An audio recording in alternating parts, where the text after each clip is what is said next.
Amigos, ¿cómo están?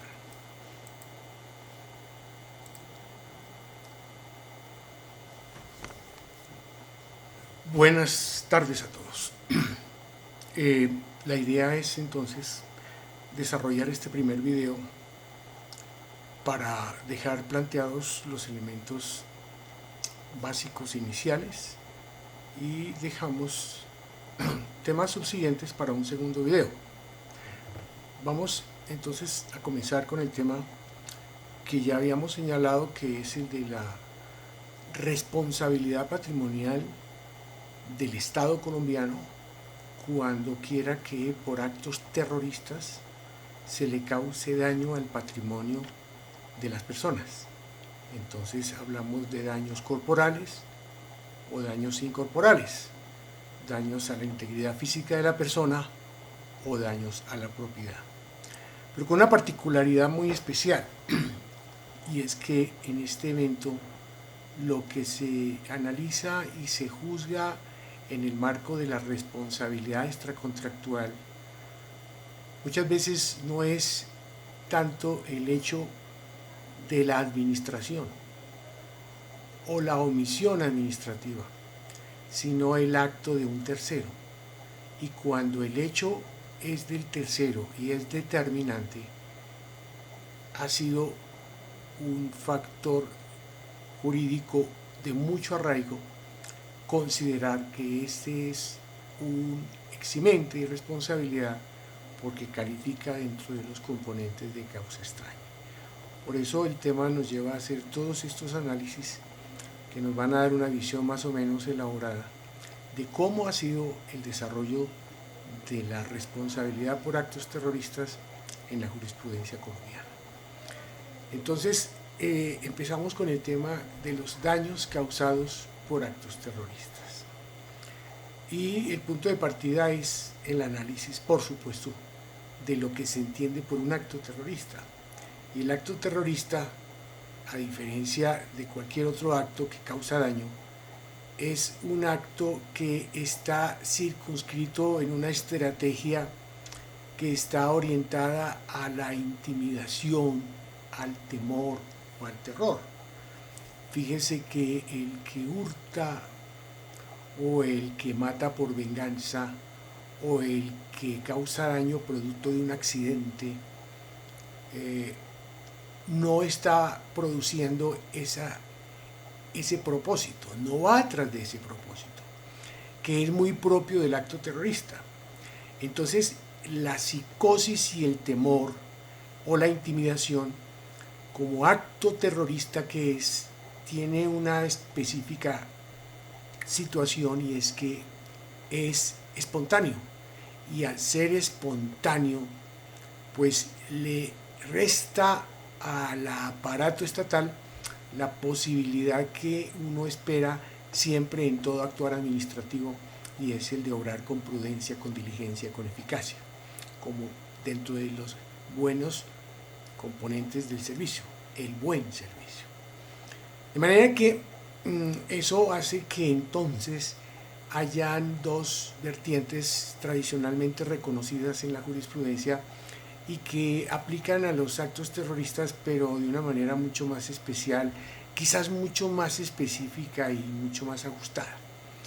Hablamos entonces del sistema de imputación subjetiva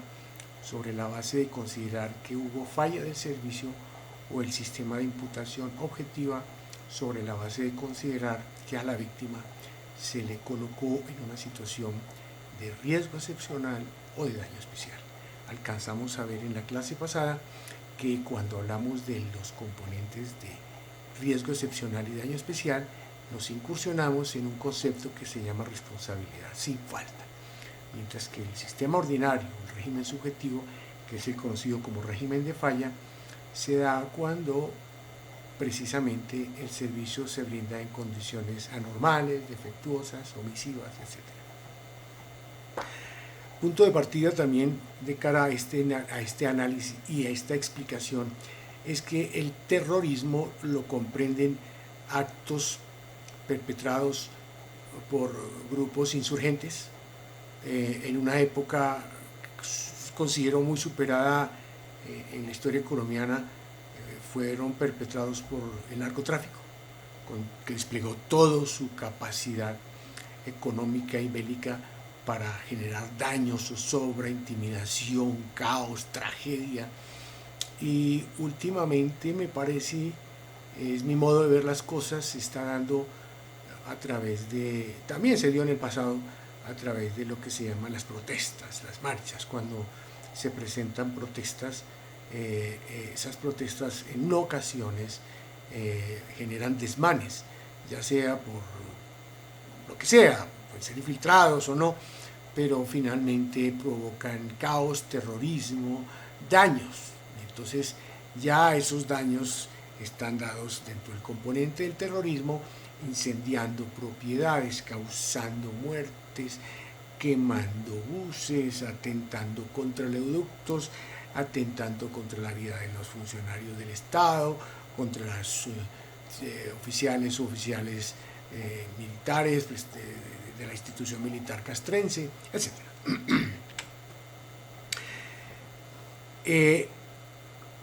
Cuando se habla del terrorismo, se habla de un concepto universal, porque el terrorismo opera en Colombia y opera en muchos estados, o pocos, no sé, pero hay referentes históricos como el que marcó los atentados de 11 de septiembre en Estados Unidos, que marcó un enorme replanteamiento, llamémoslo así, sobre el tema de la responsabilidad y sobre el tema de la reparación especialmente, ¿no? Se calcula que esos atentados del 11 de noviembre que destruyeron las Torres Gemelas de Nueva York y algunas edificaciones institucionales de los Estados Unidos provocaron daños en cuantía de 32.000 millones de pesos. Los que investigan sobre el tema han determinado que solamente fue superado por los daños que causó el huracán Katrina en la costa este de los Estados Unidos. Hay entonces que mirar cómo han sido manejados los temas del terrorismo en diferentes países, partiendo de que generalmente el principio es de la irresponsabilidad del Estado, sobre la base de que el acto terrorista difícilmente es imputable al Estado, porque lo que venía diciendo ahora, no le es imputable en razón de que no son actos del Estado, no son perpetrados por el Estado. Sin embargo, se han manejado sobre la base de las pólizas de seguro, el aseguramiento, y sí en algunos regímenes como en España, no desde el punto de vista de la teoría del nexo de causalidad, que es axiológico a la responsabilidad extracontractual, sino aplicando lo que se llama la relación de ocasionalidad. En Francia ha sido más un mecanismo en seguro y en España posiblemente han avanzado en ese tema sobre la base de la reparación por razones de solidaridad, que es lo que ha aplicado en el sistema colombiano.